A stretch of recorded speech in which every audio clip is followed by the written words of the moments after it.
Hello friends.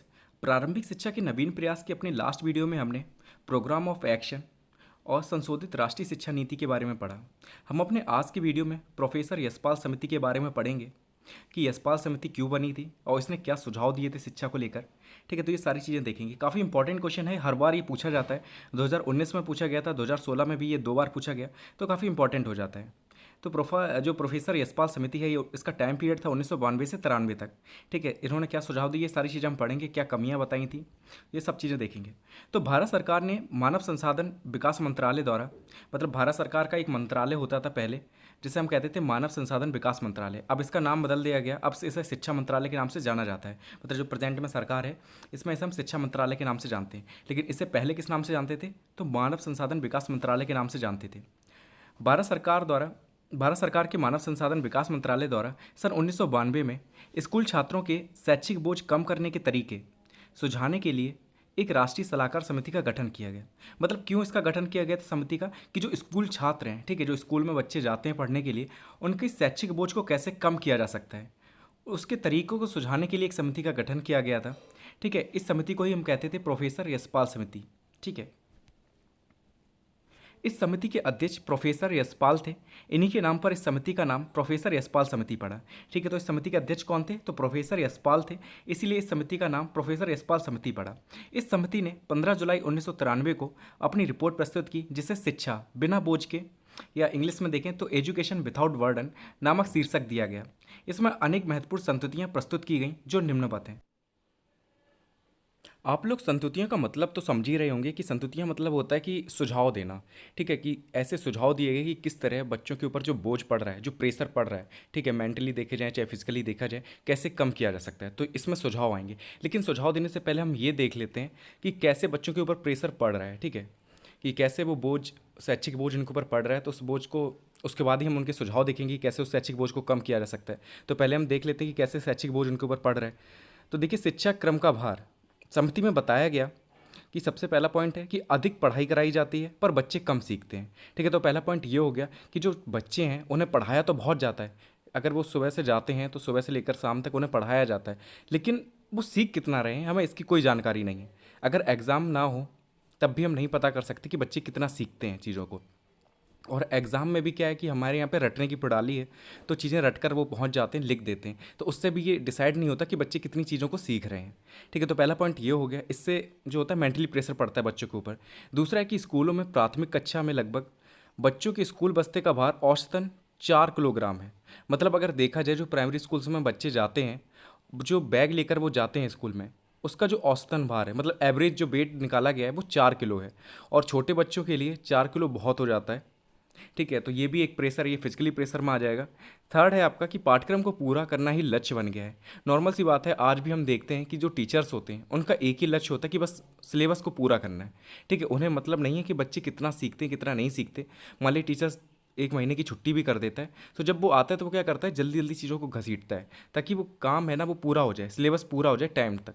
ठीक है, तो उसका ये जो मुख्य लक्ष्य है वो खाली सिलेबस पूरा करना है। फोर्थ पॉइंट है कि परीक्षा प्रणाली केवल रटने की क्षमता की जांच कर पाती है, परीक्षा द्वारा भय उत्पन्न होता है।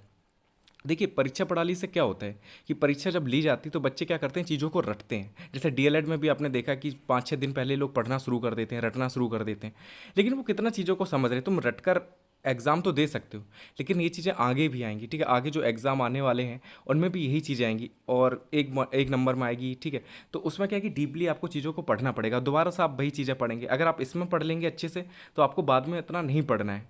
ठीक है, तो इसमें भी अच्छे मार्क्स आ जाएंगे और उसमें भी अच्छे मार्क्स आ जाएंगे। लेकिन अगर आप सोचे कि नहीं हम बाद में ही पढ़ेंगे इन चीज़ों को, तो आप फिर डीएलएड में तो अच्छे मार्क्स नहीं ला पाएंगे। तो यही होता है कि जो परीक्षा प्रणाली होती है केवल रटने की क्षमता की जांच कर पाती है कि हम कितना रट कर गए हैं और कितना हमने पेपर में लिखा है। और परीक्षा द्वारा भय उत्पन्न होता है क्योंकि हम इतने अच्छे से तैयार ही नहीं करते, सिर्फ चीज़ें रट कर जाते हैं, इसलिए परीक्षा द्वारा हमें भय भी उत्पन्न होता है। तो ये कुछ रीजन्स हैं कि क्यों बच्चे के ऊपर शैक्षिक भार पड़ रहा है। अब हम संतुतियाँ देखेंगे कि कौन से सुझाव दिए प्रोफेसर यशपाल समिति ने, जिससे ये शैक्षिक बोझ को कम किया जा सके। तो इसमें पहला जो पॉइंट है आपका कि ग्राम ब्लॉक व जिला स्तर पर शिक्षा समितियों का गठन किया जाना चाहिए, जिससे वे अपने कार्य क्षेत्र के स्कूल का नियोजन व निरीक्षण कर सकें। मतलब कहा गया है कि जो ग्राम स्तर है, जो ब्लॉक स्तर है और जो जिला स्तर है, इस पर शिक्षा समितियों का गठन किया जाए, जिससे क्या हो कि वे अपने जो कार्य क्षेत्र है, उनका जो एरिया है, उसमें स्कूल का नियोजन कर सकें और उसके लिए प्लानिंग कर सकें और उसका निरीक्षण कर सकें। ठीक है, दूसरा क्या पॉइंट बोला है इन्होंने कि पाठ्यक्रम निर्माण तथा पाठ्य पुस्तकों को तैयार करने की प्रक्रिया विकेंद्रीकृत होनी चाहिए। देखिए, पाठ्यक्रम निर्माण तथा पाठ्य पुस्तकों को तैयार करने की प्रक्रिया विकेंद्रीकृत होनी चाहिए। इससे मतलब है कि किसी एक व्यक्ति या किसी एक संस्था को ये काम नहीं सौंपना चाहिए कि वो पाठ्यक्रम को निर्धारित करे कि क्या बच्चों का सिलेबस होना चाहिए, वो निर्धारित कर रही है। काफ़ी ऊपर एक संस्था बैठी है जो सभी बच्चों के लिए एक पाठ्यक्रम बना रही है। वो ये विकेंद्रीकृत होने चाहिए, थोड़ी फ्लेक्सिबिलिटी होनी चाहिए इसमें कि जो टीचर्स हैं अपने हिसाब से उसमें चेंजमेंट कर सकें, तो ऐसा इन्होंने कहा है। तीसरा पॉइंट है कि पाठ्य पुस्तकों को स्कूल की संपत्ति समझा जाए। बच्चों को व्यक्तिगत रूप से पुस्तकें खरीदने पर प्रतिदिन घर ले जाने की ज़रूरत ना पड़े। मतलब कहा गया कि जो पाठ्य पुस्तकें हैं उसे स्कूल की संपत्ति समझा जाए। ठीक है, बच्चों को स्कूल में ही किताबें दे दिया जाए और बाद में जब वो पढ़ लें तो उसे जमा कर लिया जाए, ऐसा कहा गया है, ताकि मतलब उन्हें बार बार घर ले जाना ना पड़े, ना घर से स्कूल लाना पड़े। ये चीज़ कही गई है यहाँ पर। फिर नेक्स्ट पॉइंट है कि प्राथमिक कक्षाओं में बच्चों को कोई गृह कार्य ना दिया जाए। ठीक है, तो इससे भी काफ़ी बच्चों पर प्रेशर पड़ता है। वो छोटे छोटे बच्चे हैं, ठीक है, आप उन पर प्रेशर डालेंगे, आप उन्हें मारेंगे पीटेंगे तो उन पर भी प्रेशर पड़ता है और छोटे बच्चों पर नहीं मार पीट सकते आप। ठीक है, तो उन्हें गृह कार्य ना दिया जाए क्योंकि घर वाले भी परेशान होते हैं। ठीक है, तो कई बच्चे क्या होते हैं जो प्राइमरी स्कूल्स में पढ़ते हैं वो स्कूल ही छोड़ देते हैं या घर वाले ही छुड़ा देते हैं उन्हें स्कूल। ठीक है, वो टेंशन नहीं लेना चाहते क्योंकि वो ज़्यादातर गाँव के एरिया के होते हैं और गाँव में आपको पता है कि लोग खेती वगैरह में लगे होते हैं, तो इतना ध्यान नहीं दे पाते वो बच्चों पर। तो इसलिए कहा गया कि जो प्राथमिक कक्षा है उसमें बच्चों पर कोई भी गृह कार्य ना दिया जाए बच्चों को। फिर फिफ्थ पॉइंट है कि पाठ्य पुस्तकों में कठिन भाषा का प्रयोग ना किया जाए। आपने देखी होंगी प्राइमरी स्कूल्स में किताबें काफ़ी इजी लैंग्वेज लिखी होती है ताकि बच्चों को समझ में आ जाए, और ऐसी लैंग्वेज लिखी होती है ताकि वो कहानी के रूप में बच्चे पढ़ सकें या कविता के रूप में उन्हें याद कर सकें। ठीक है, ज़्यादा कठिन नहीं लिखी होती। ठीक है, तो ये भी चीज़ है। सिक्स पॉइंट है कि पाठ्य पुस्तकों में बच्चों के अनुभव व जनजीवन का प्रतिबिंब होना चाहिए। मतलब जो भी पाठ्य पुस्तकें हैं बच्चों की, ठीक है, किताबें हैं, उनमें ऐसे पाठ होने चाहिए जिससे बच्चों को थोड़ा एक्सपीरियंस मिले और उनके जीवन से संबंधित हो। सेवेंथ पॉइंट है कि प्राथमिक कक्षाओं में विज्ञान पाठ्यक्रम व प्रयोग करने में अधिक महत्व दिया जाए। मतलब जो प्राथमिक कक्षाएं हैं उसमें जो विज्ञान पाठ्यक्रम है उसमें प्रयोग करने पर ज़्यादा महत्व दिया जाए। ठीक है, प्रयोग द्वारा थोड़ा इंटरेस्ट आता है बच्चों में और नई नई चीज़ें सीखते हैं। एट्थ पॉइंट है कि छात्रों, शिक्षकों, अभिभावकों के लिए शिक्षा दर्शन नामक एक नियमित दूरदर्शन कार्यक्रम शुरू किया जाए। कहा गया कि एक दूरदर्शन कार्यक्रम है शिक्षा दर्शन नाम से, वो शुरू किया जाए जिससे जो बच्चे हैं वो भी चीज़ों को सीख सकें, शिक्षक सीख सकें कि बच्चों पर प्रेशर ना पड़े और कैसे बच्चों को सिखाएं। नई नई शिक्षण विधियों का यूज़ करना उसमें सिखाया जाएगा, कई चीज़ें सिखाई जाएंगी और अभिभावकों के बारे में भी, अभिभावक जो होते हैं उन्हें भी सीखने को मिलेगा कि कैसे बच्चों से डील करें। ठीक है, छोटे बच्चों से। तो ये सारे पॉइंट्स थे और ये भार तो हमने पढ़ ही लिया कि कैसे बच्चों के ऊपर शैक्षिक भार पड़ रहा है, और हमने संतुतियाँ भी पढ़ ली। ठीक है, तो ये चैप्टर इतना ही है, बस खाली इसमें इतना ही पूछा गया था कि शैक्षिक भार की उन्होंने बताया था कि बच्चों के ऊपर शैक्षिक भार जो पड़ रहा है उसे कैसे कम किया जा सकता है। तो ये थी आपकी प्रोफेसर यशपाल समिति।